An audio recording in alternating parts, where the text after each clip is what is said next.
Welcome, everyone, to the January 9th City Planning Commission meeting.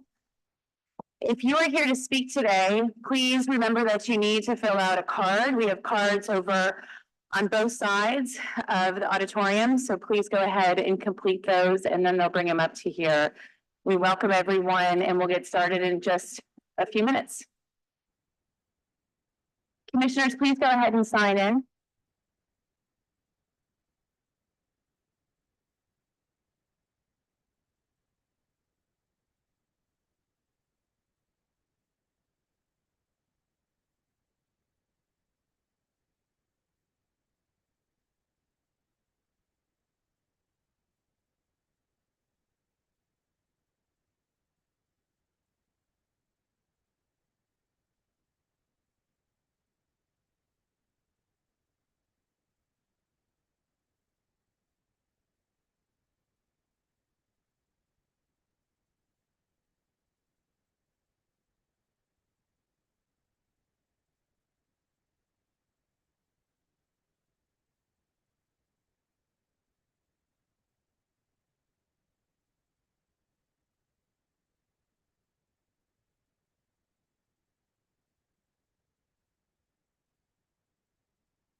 Commissioners, we're going to get started, and we're going to start to do roll call.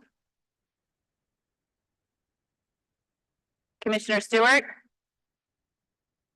Present. Commissioner C. Here. Commissioner Brown. Here. Commissioner Flick. Present. Commissioner Lund. Commissioner Witry is present. I would like to go ahead and have someone approve the meeting minutes from our last meeting. Commissioner Flick will make a motion for approval of meeting minutes from December 12th.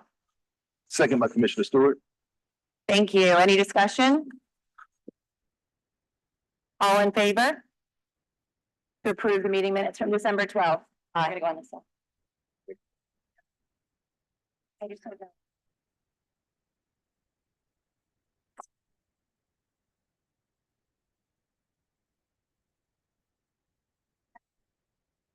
Zoning docket 082-23, which was deferred from the December 14th meeting. Are we ready?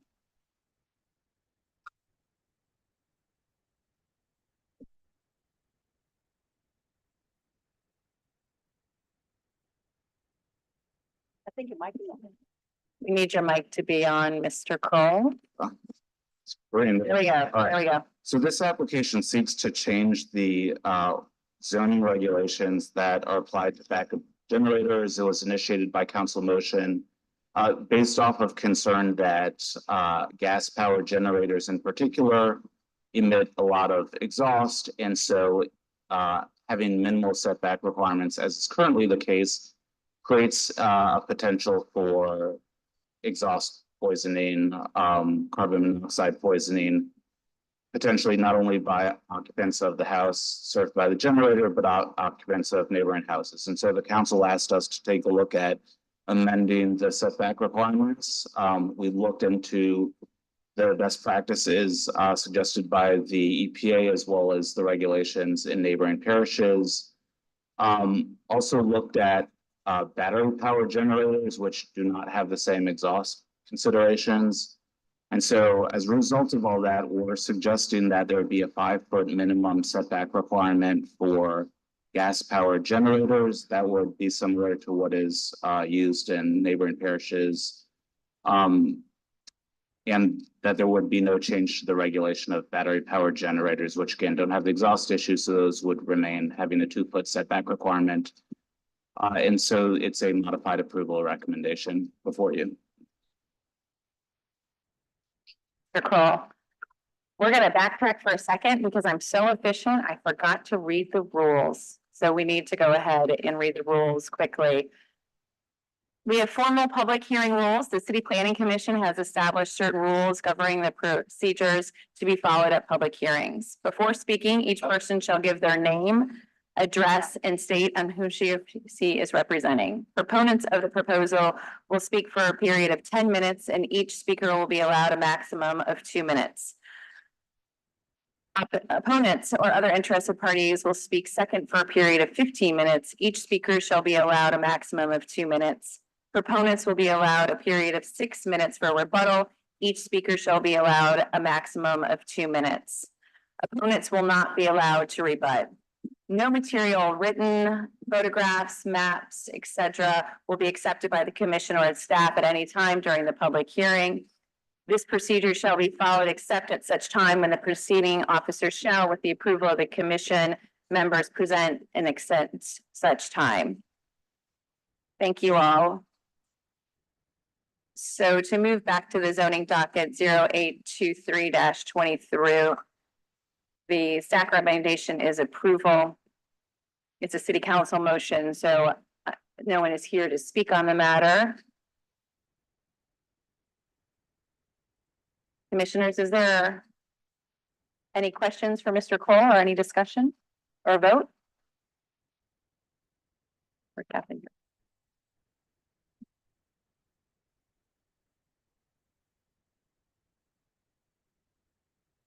I move modified approval in accordance with staff recommendation.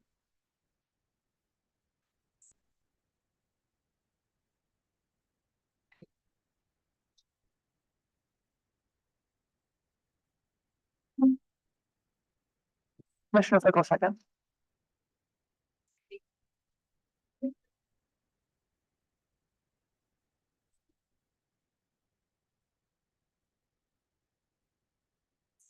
So we're having some technical concerns, so Commissioner Flick's not able to sign in. Commissioner Brown.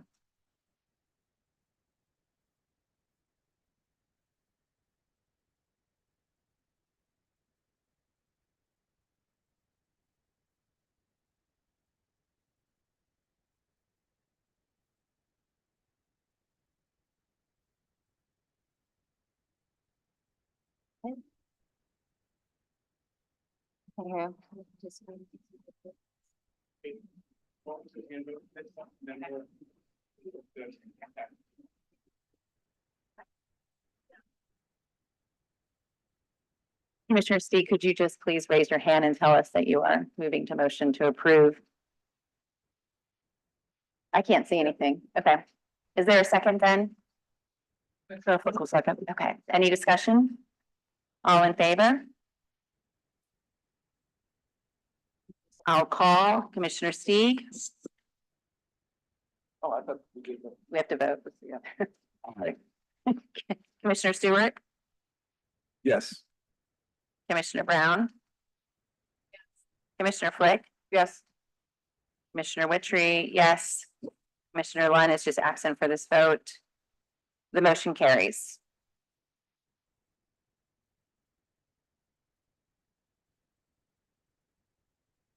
Subdivision docket 136-23. Subdivision docket 136-23 is a request to re-subdivide lots 12, 13, and 16-X into lot 12-2 in the C2 auto oriented commercial district and the HURD2 historic urban two-family residential district. The municipal addresses are 2124 through 2125 South Cleveland Avenue and 2819 through 2821 Jackson Avenue. Existing lots 12 and 13 are zoned HURD2 historic urban two-family residential. And existing lot 16-X is zone C2 auto oriented commercial district, which creates split zone lot conditions for proposed lot 12A. The applicant is also proposing a reversal of lot frontages with the creation of lot 12-A. While subdivision regulations generally discourage reversal of lot frontage, the request does meet the standards for exception. However, the proposed condition is not improvement over the existing condition, as the proposal creates a new split zone lot and does not conform to the site's historical use. Staff therefore recommend denial of subdivision docket 136-23. Thank you. Alexis Payne, are you the applicant? Okay. Okay. You're able to? Commissioner Brown, you're able to, perfect. I don't have any cards for this. Is there anyone here to speak on this matter?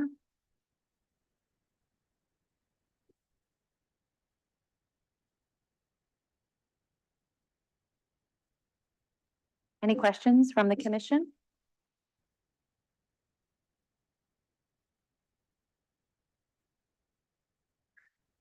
You're number 5. Yes, thank you. This is for 136-23. Well, if there's no one to speak and no questions, is there a motion? Staff recommendation is denial.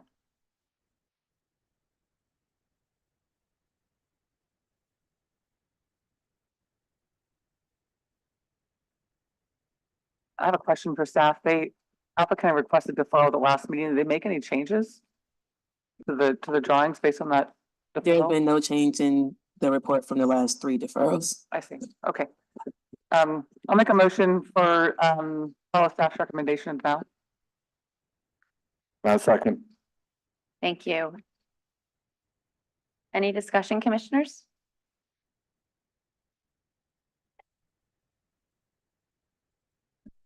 We'll go ahead and vote.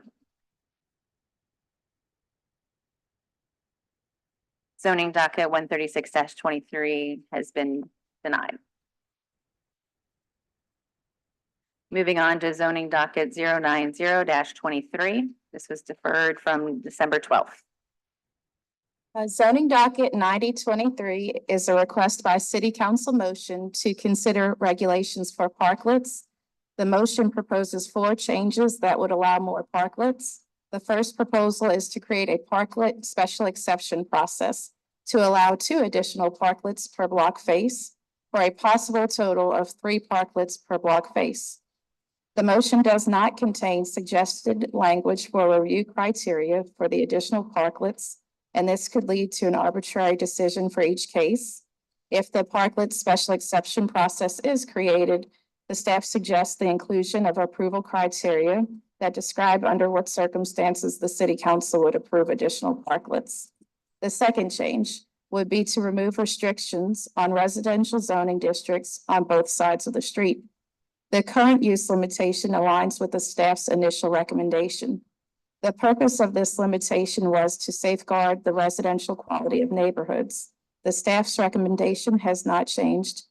Therefore, the staff does not support this change. The third change would be to allow both sidewalk cafes and parklets. Although this was not the staff's initial recommendation, the staff supports ways to allow more parklets and supports the requested change, finding that providing a variety of retail experiences activates the street and provides a vibrant pedestrian environment. The fourth change would allow parklets accessory to not only restaurants and bars, but also to breweries, microbreweries, distilleries, and micro distilleries. This will align with the use standards for live entertainment secondary use found in Article 20 that groups bars with breweries, microbreweries, distilleries, and micro distilleries. Modifying the text to include these uses along with bars makes sense because their tap rooms are similar to a bar. Therefore, the staff supports this change. In addition, the motion directs the staff to consider changes to the hours of operation. Currently, parklets are permitted to operate between 8 a.m. and 10 p.m. These hours of operation were included as part of the initial CPC recommendation. The hours of operation align with those for sidewalk cafes and food trucks. Also, restaurants generally operate until 10 p.m. Therefore, the staff does not recommend modified hours of operation.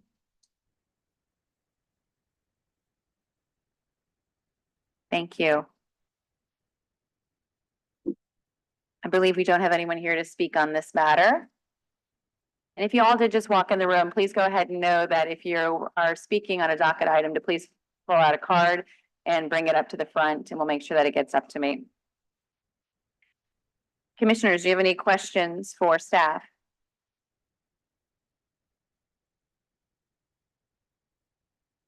Was this out of a safety, public safety concern? The motion was prompted by the city's desire to create more opportunities for parklets because they had the initial pilot program. And then last year, the permanent regulations went into effect. And these new regulations had the effect of limiting the actual amount of parklets that are allowed. And so now they're trying to see ways that they can expand locations that would permit parklets to create more success for the program.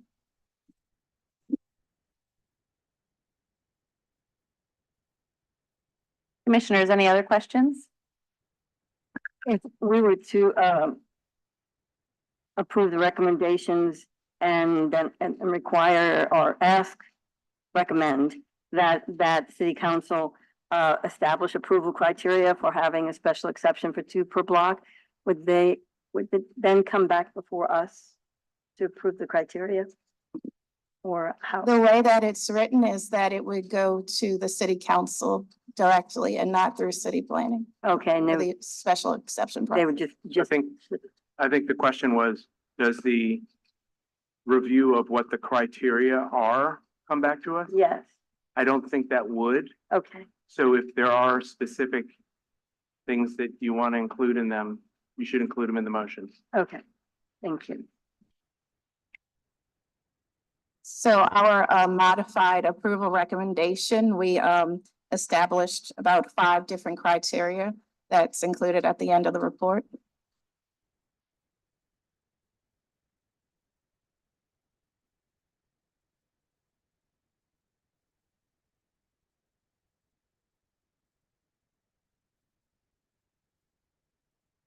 As y'all take a minute to review those, are there any other questions?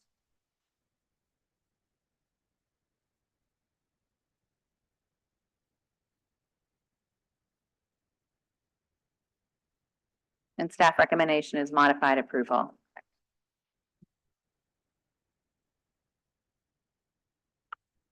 Commissioners, do you have a motion? Commissioner Flick will make a motion for approval per staff recommendation.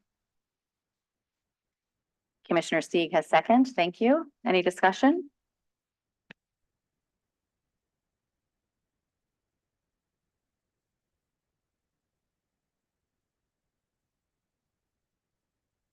I will be voting against the motion. I'm just not in favor of the parklets. I think it was a great pilot program, but not something that I would like to have long-term for the city.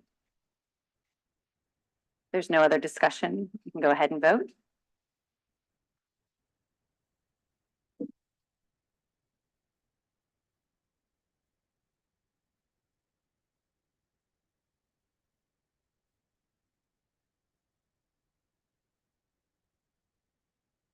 Five yeas, 1 nays. The motion carries. Thank you. Zoning docket 001-24. Zoning docket 001-24 is a request for a conditional use to permit a neighborhood commercial establishment on 130 South Telemachus Street. The site is located in an HURD2 historic urban 2-family residential zoning district and an HUC historic urban corridor use restriction overlay district. The lot was developed with a 2-story building with a raised basement that, according to Sanborn maps, was originally developed as a residence. The applicant is proposing to operate as an office space for sustaining our urban landscape, which is a local nonprofit dedicated to community reforestation. It is currently zoned residentially, but was zoned for office space before the 2015 adoption of the CZO. Staff found that this application failed to meet criteria 1 and 2 of the use standards of the neighborhood commercial establishments, as the structure was residential in its original use and design and not in line with the commercial architecture contemplated by the use standards. For this reason, staff recommends denial of zoning docket 001-24. Thank you. Alexis?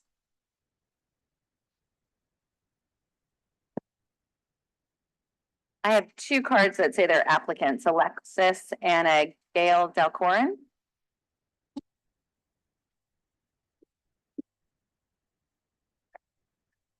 Hi, welcome. Please state your name and address.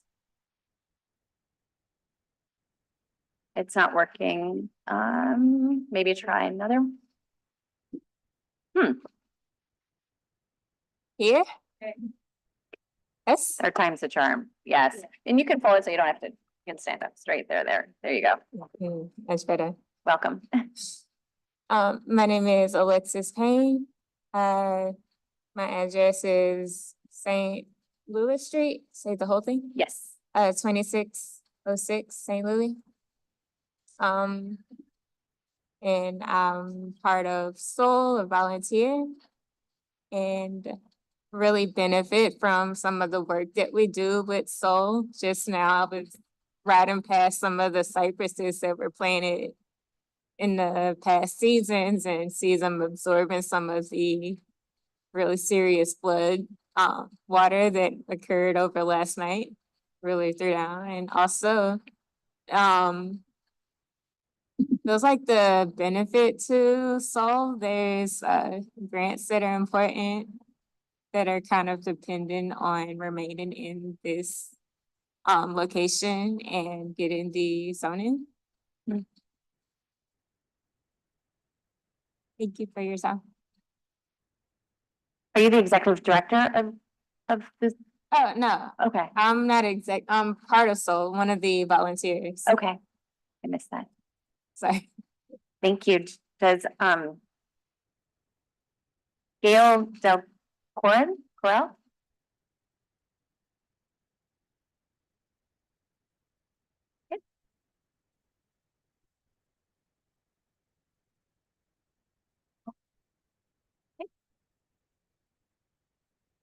Hi, my name is Gail Del Corral. Can you hear me? Del Corral, yes. I'm the owner of the property at 130 South Telebacus. I think I'm the oldest owner at the age of 90. I was born at 130 South Telebacus. My grandfather built the house in 1897, I believe. After my mother died, I went to school there. I grew up there. I got married there. It's like my baby.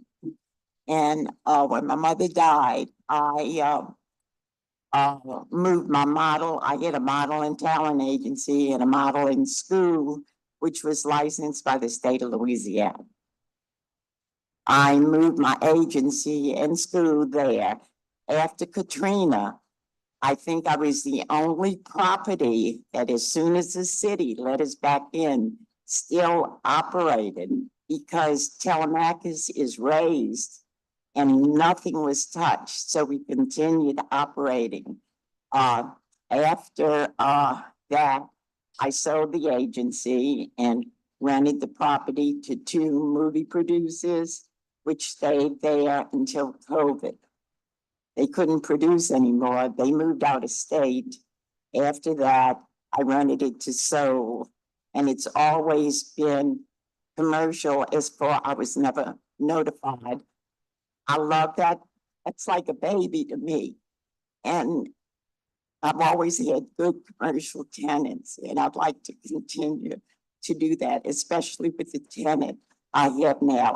I was never notified, and we were getting our mail still at 130 South Telemax. Hey. Mr. James O'Brien conceded his 2 minutes to you, so if you'd like to continue to talk, you have some more time. Oh, okay. So the agency, the movie producers were happy. I asked them why they moved. They moved out of state. They said they were just moving out of state, but I'm sure it was because COVID, they couldn't produce anymore. And my agency was the largest in Louisiana, Mississippi, Alabama.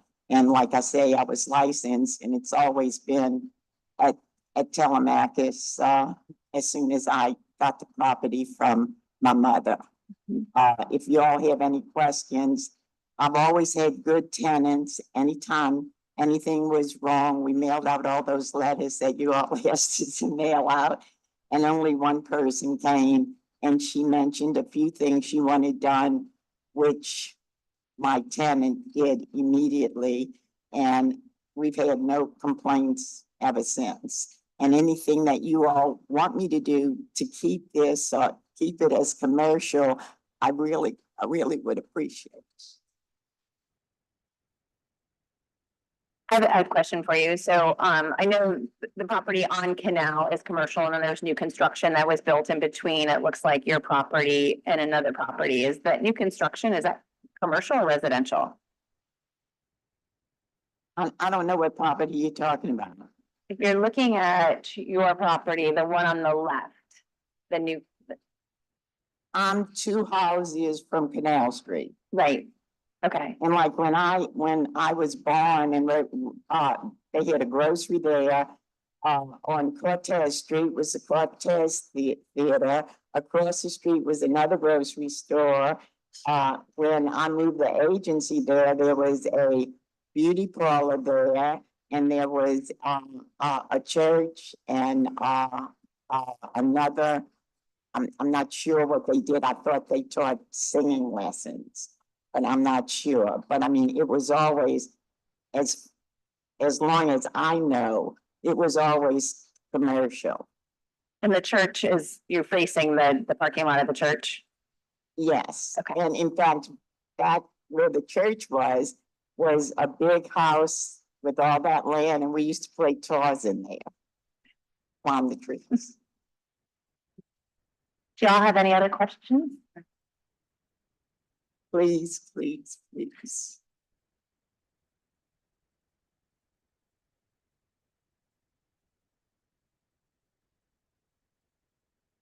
Thank you. Does Ken want to come up and speak? Or he's conceded his time to Savannah, so if Savannah would like to speak, you have 4 minutes.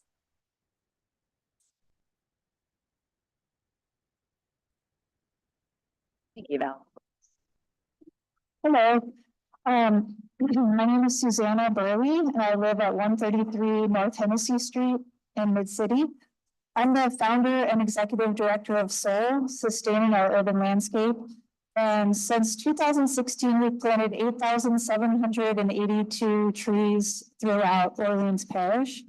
And we have a 91% survival rate. We lost our last office because they turned our yard space into a parking lot at the church where we rented office space. It's very challenging to find office space with a yard in Orleans Parish. We were thrilled to find this office at 130 South Telemachus Street, right off of Canal. I asked the landlord what the space was zoned and I was told mixed use. And we moved in May 22. I immediately applied for our occupational license and was told that I had to wait several months before applying for it. When I did apply for it, it was rejected because they said the property was residential, unbeknownst to the landlords. In 2015, when they changed all the zoning, people were not mailed notification of the zoning changes. Without an occupational license, we can't stay current in the city's procurement system, BRAS. If we're not current, then we cannot receive funding for the city. This is problematic because we're part of the $8 million grant from the U.S. Forest Service. And that award or that application was entirely based on the New Orleans reforestation plan that's Soul produced and funded without any city funding. This grant would allow us to plant 16,000 trees in the next 3.5 years across Orleans Parish. And it's also, the reforestation plan also reflected the tree preservation study that the City Planning Commission adopted in 2020. And there was great collaboration between Soul and numerous city departments to make this plan happen. Once I brought the zoning issue to our landlord, she applied for the zoning to be changed back to mixed use so that either residential or commercial activity can occur in the building. But as you know, this is a lengthy process and this grant is going to start in April. If the zoning change doesn't happen, we really have to move immediately in the middle of tree planting season while we're planting 700 trees by March. Or we don't get the money from the grant. So this funding will allow us, as I said, to plant 16,000 trees and meaningfully engage neighborhoods to participate in the planning process. As far as our office, we have no traffic in and out of the office. Sorry, I keep running to the microphone. We don't have any traffic. We don't have any clients or visitors come to the office. We have 5 full-time workers and 1 part-time. The building looks like it always has. We don't have a sign out front. We're good neighbors. Nobody's ever complained to me. We don't take up parking spaces that would otherwise be used by residents because we're in front of us. The whole block is a church parking lot. Our board meetings are quarterly and during the day. And the staff usually leaves by 5 p.m., occasionally 6. When we have Saturday plantings, this consists of us driving our 2 pickup trucks out of the driveway in the morning to our locations, and then we're back around 2:30, but we don't use the office on the weekends. We have 2 trash cans and 1 recycling can. We don't have a dumpster, so really we look and feel like a residence. So City Planning Commission, I urge you to approve the request, and time is of the essence because of this grant. And please keep in mind that we're in planting season and moving would be tremendously hard. Thank you. Thank you. I overlooked, I have one more applicant. Is there Michael Moreno? Michael, if you want to come speak and then we can move on to the others. Sure, I'm Michael Marino. I live at 3606 Cleveland, right around the corner from where Soul is located. And I'm here to support your application. I didn't even know they were there. I would call and get emails to go do volunteering activities with them, and occasionally I would come to the office to pick up flyers, to put out announcements in different neighborhoods that trees are coming in a couple of months. If they have any questions, to reach out to Soul. As Susanna pointed out, and as the picture illustrates, there is not much of a footprint at all. It's the trucks are located off-site. One thing I do enjoy about living in mid-city, particularly on Cleveland, right around the corner from Telemachus, is that it is mixed use. I'm right next door to a washateria, and there's lots of traffic, people coming in and out, which is great because, you know, we need to have people eyes on the street, seeing what's going on in a neighborhood in case there's any trouble. And I think we all welcome Mandinas and Soul and folks like that who are running businesses there that are respectful to their neighbors and are not taking a lot of parking. And Medina's has its own lot. But I think it's just about being respectful to your neighbors and the church and everybody getting along. And I just want to let you know, I support their organization and their mission, and also happy that they're a great neighbor. That's all I have to say. Thank you. Maureen O'Brien. And then Paul Kramer, Haley Tilton Solstay, Scott Howard, and Kelvin Lopez. So y'all can be ready. Hello, good afternoon. My name is Maureen O'Brien. I live at 3201 Carondelet Street. My husband and I have been volunteering for Soul for 5 years. It is a wonderful organization. It has a huge impact on the city, both the neighborhoods with their tree planting and also getting involved with the community in the neighborhood. The communities often participate in the plantings of the trees. And I would just hate to see them lose out on planting 16,000 trees in the next 3.5 years. So I would support changing their zoning so that they can remain in their office until as long as they can continue with this organization. Thank you. Thank you. Mr. Paul Kramer. It's good to see you, sir. And you all as well. My name is Paul Kramer, 2244 Killdeer Street. I am not paid to be here and representing only myself as someone who has the best interest of New Orleans in mind. Soul, the tenant of the 130 South Telemachus, is a successful and effective nonprofit organization that is making a significant impact on restoring the urban tree canopy in New Orleans, thereby helping the city to implement recommendations of the city's master plan and tree preservation study. Trees have many benefits, of course, including mitigating summer heat and stormwater absorption. Soul is a partner with the city, having worked with Parks and Parkways and the City Planning Commission. During the development of the tree preservation study, Soul funded a tree canopy analysis that allowed the city to know the percentage of coverage of in different areas of the city and to target them accordingly. Soul has shared this data with the city, making it publicly available. then Sol created a tree reforestation plan for the city with public engagement and city planning staff input. I understand that the staff has recommended denial based on the original design of the house. However, the building does have a history of both commercial use and zoning. It is customary for the staff to take a strict conservative approach to these recommendations, while the commission, in its wisdom, takes into account a bigger picture, including whether the zoning action has any potential negative impacts. The zoning action is the least intense possible action that could be taken to allow this very low intensity office use. In similar cases, both with and without histories of commercial use and zoning and no negative impact, the commission has most definitely gone against staff report, gone its own way, and recommended approval. So the commission has discretion and no precedent would be set. I'll note also, this is an excellent office location. It is only a half block off Canal Street, and a large institutional use with large parking lot covers the entire opposite side of the street. Thank you. Thank you. Haley Tilton Solsty? I know I didn't pronounce that correctly. Solsky, yeah, Haley Okay. Tilton Solsky. I live at 1300 High Avenue, which is in Metairie, but I've worked at 701 Poydras for the better part of the last 9 years. I've also been volunteering with Sol since the very first planting in the fall of 2016, and I have served as treasurer of the board since 2019. There's 2 points I'd like to make today.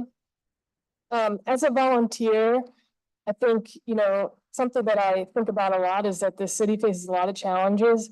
And this nonprofit is a way that, as a citizen, I can feel like I make an immediate beneficial impact on the city, and it helps me to be really optimistic about its future. The second thing is that as treasurer, I've observed that this organization operates extremely efficiently in terms of resources, and our overhead is pretty slim. And I think for the public, that's something that they look for, right? For better or for worse, people evaluate nonprofits on their ability to make their donations stretch and work towards the purpose of the nonprofit. And as Susanna said, this is the process to find a new office for us is extremely resource intensive. We have some unique needs in that we need the office space, but we also need the yard space because we've got a lot of tools and equipment. And so I want to emphasize that it's in the public interest that we not use our time and other resources to have that search done, but to actually plant trees and move forward our purpose, because as she said, we're in the middle of planting season right now. Thank you. Thank you. Scott Howard. And then Calvin Lopez will be the final speaker. Scott Howard, I live at 1208 8th Street. And I'm really just one more voice in the chorus that you're hearing. I don't know the landlady, but I was very impressed with her presentation and touched by it, as I'm sure all of you were. But like all the others, I'm speaking on behalf of Sol. My great passion, as many of you know, I recognize a lot of you up there, is the protection of our green space. And I can honestly say that nobody is doing more. Some may be doing as much, but nobody is doing more to protect and grow our green space in New Orleans, our so-called canopy, than Susanna Burley. And I hope that you will consider this request to waive the zoning requirement on behalf of this wonderful organization. Thank you. Thank you. Calvin Lopez.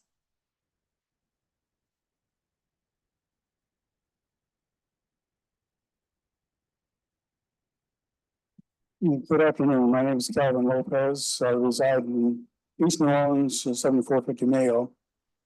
I've here speaking in support of the current tenant. And my comments are my own, gleaned from personal observation and public record. I visited his premises on a few occasions when invited and observed the tenant occupying only a portion of the second floor, approximately 2 rooms, as offices. There is no external signage, no walking traffic, retail or commercial use. The offices used are for administrative purposes. Off-street parking is used for tenant-owned vehicles. To a casual observer, this is a residence. I'd like to address one point. The staff report included documentation that this premises has historically been used for offices. The master plan changes in 2015 would not invalidate the current use. Therefore, its character would be prescribed conditional use as office space. There is no history of non-conforming use since that date. I believe it's in order to confirm the status of conditional use. One additional point is by looking at the maps, you will see that the rear portion of this property, approximately 39 feet of this parcel, abuts the Canal Street multi-use property line at 3620 Canal Street. Thank you much. Thank you, sir. Is there anyone else here to speak on this matter? Mr. Rivers, if there's no opposition, then the applicant there's no rebuttal. Okay, just wanting to make sure that there's no opposition. Madam Chair, I have a question or two for staff. Absolutely, please go ahead. We've heard an oral history of the property that goes back a long time. If it has this history of commercial use, what was the staff's rationale to not allow the conditional use for the neighborhood commercial establishment? The way that the use standards are written are pretty strict in our ability to interpret the use standards for neighborhood commercial establishments.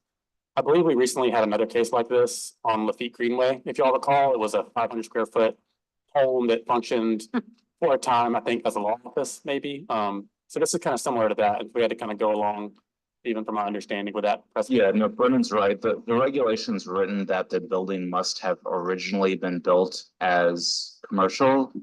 It's really written with a corner commercial type building in mind. And so despite a history of commercial zoning and possible history of commercial use here, because this was originally built as a residence, it doesn't check the box that would allow us to support it. Okay, and then my second question was, if we were to go against staff recommendation and grant a conditional use, what would be the language of that? What would be the use that is then allowed?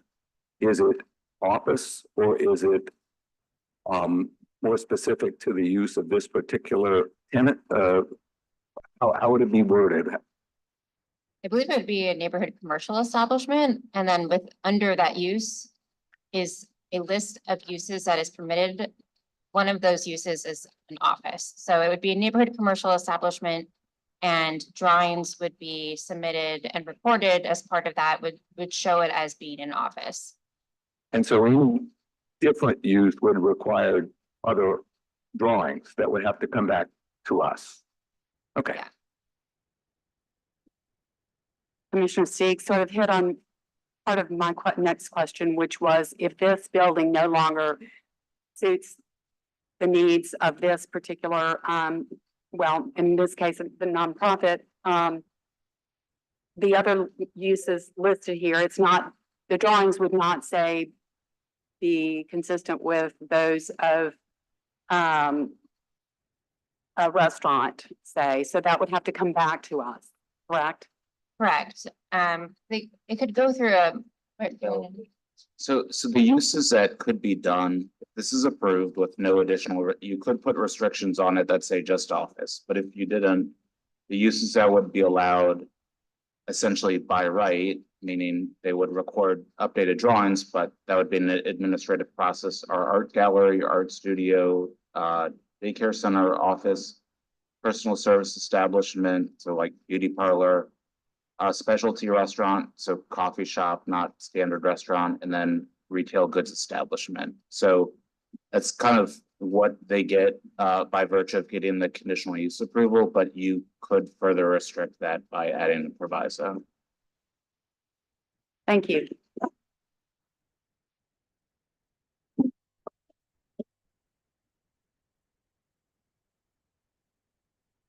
I guess I have a question for the applicant. I think it's a good point. I'm looking at the city's viewer right now, and you had mentioned that part of the property does abut to the commercial on Canal Street. But there is that new construction that's right next door that is zoned residential, and I didn't see in the packet, is there any opposition from that particular neighbor? If someone, the applicant or the executive director could come up and answer that question. Because I see the 3 properties on the end of the block are all residential. Then we have the conditional use application. We have the small one that is residential, and then it goes commercial and commercial. Yeah, there's next door, I can't tell if it's a B&B or an apartment, but nobody showed up to the meeting from that property. I think only 2 people showed up to the meeting. And then at the end of the block is a law firm, and then next to that is a B&B. Okay. Okay. Yeah, I didn't see that there was any recorded opposition. I just was curious as well what the relationship was there. I've run into them once, and they had actually volunteered at our MLK planting last year, so it was a good interaction. Okay. Do y'all have any other questions for she's standing? Oh, there's a motion. Okay, thank you. There's a motion on the floor from Commissioner Brown. Yes, I will actually go against the staff's recommendation and move for approval with the added proviso of it being limited to office space as defined as needed for this nonprofit. I don't know if that we can be that specific, but for office space. I think that in this case, it's been consistently used as commercial and no one is in opposition. And I love that they're working on expanding the tree canopy, which was the whole idea behind the tree study and the long and many years of good work that the NOLA Tree Project has been doing, planting trees, that this can anyway expand on that and help get funding for the great work that Connie Yuta has been doing. I think that would be great. Thank you. There's a second. Yeah, I seconded that. I want to ask staff something, and then so would Commissioner Brown's motion include by being limited to office, it would include though the ancillary right to use the yard for purposes related to the office use. Right. Because I would want to make sure that they can use the yard for trees and that storage of their equipment, et cetera. Yeah, I believe that would kind of be consistent with the overall umbrella of the approval. Because otherwise I would ask Commissioner Brown to amend her motion to include that, but that's not needed. So I'd second. So we have a motion on the floor to go against staff approval recommendation. Any questions? All right, let's go ahead and vote.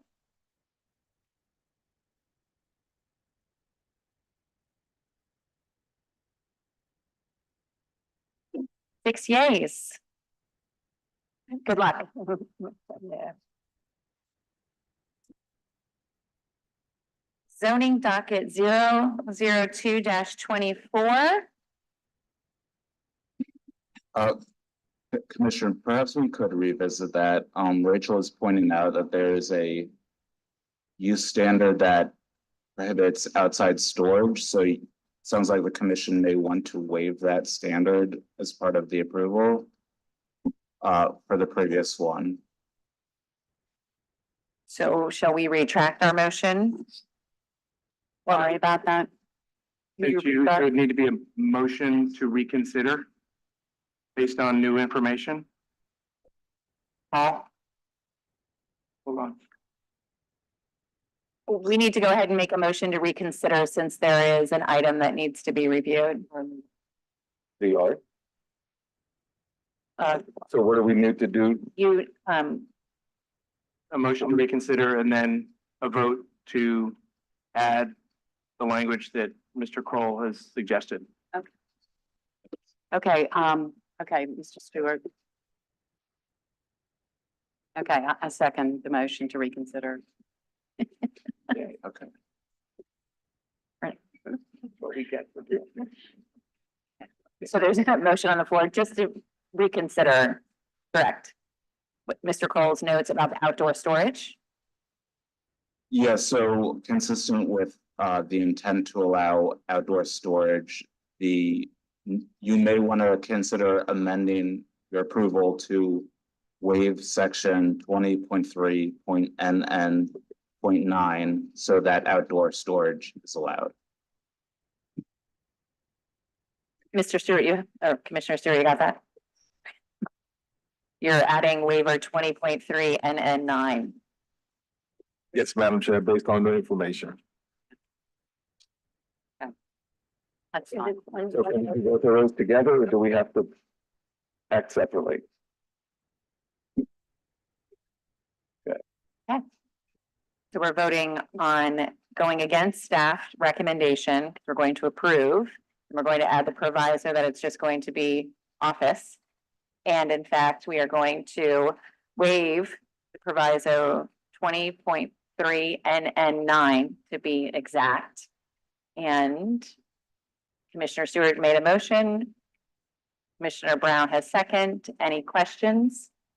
This is motion to adopt, is that correct? Yes. Okay. And Mr. Kroll, thanks for pointing that out because we wouldn't have wanted to, or Rachel. Rachel. Thank you. Rachel. Yeah. Mrs. Berg. So thanks for pointing that out because we wouldn't have wanted to end up having them not be able to store their trees there. Eagle eye.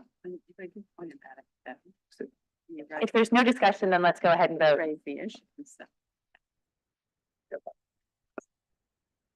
Yes.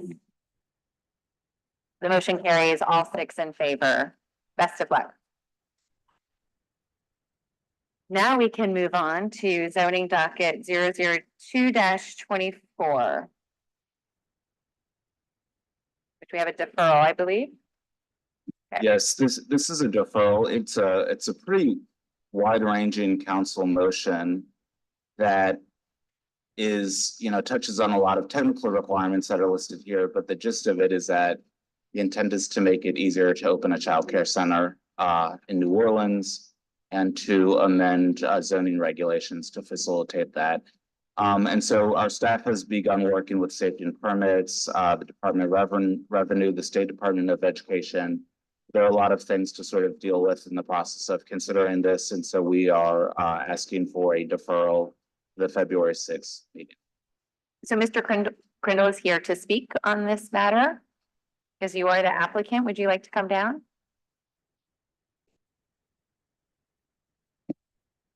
Hi, thank you very much. My name is Nick Kindle. I work with Agenda for Children. So we were working with City Council to initiate this text amendment request. We've been working with the staff here and we are in support of this deferral to give them the time to kind of fully go through these changes to make sure that, it does work out for the best for childcare centers and don't duplicate requirements that are found in state regulations and other sets of code. So we are supportive of this request.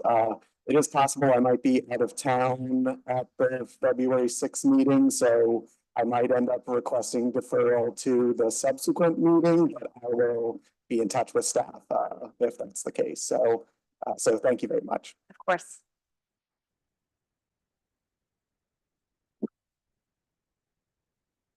I'll make a motion for deferral. Yes, Commissioner Flick has made a motion for deferral till February 6th and Commissioner Brown has seconded. Second. Any discussion? All in favor? Or vote? Motion carries. It's been deferred to February 6th. Stay tuned. Zoning docket 003-24. Zoning docket 324 is a request for conditional use to permit a small child care center in an HURD2 historic urban 2-family residential district. This site is currently utilized by Knights of Columbus. The applicants would like to use the first floor of the site for the daycare center. So this application is responding to a growing need for child care in the area. Therefore, staff recommends approval subject to 5 provisos.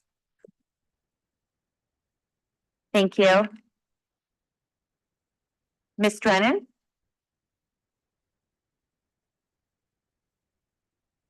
I have two cards on this. If you're here to speak, please go ahead and come forward. And you've got 2 minutes. Hello, I'm Liza Drennan. I am the applicant for the childcare center going in at 342 Olivier. We currently operate in just an in-home center right now. We're looking to expand in the neighborhood. So I'm just here to say thank you.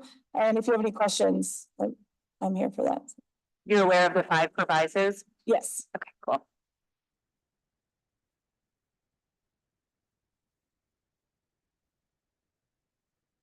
Please. Hello again, Nick Kimball with Agenda for Children. So I've been working with Liza, helping her through this process. So we've reviewed the staff report. We're very appreciative of staff's work on this. We've reviewed all the provisos. We're fine with all the provisos and would just like to thank you all for your support. Thank you. If no one else is here to speak on this matter, commissioners, do you have any questions for the applicant? Do you all have a motion?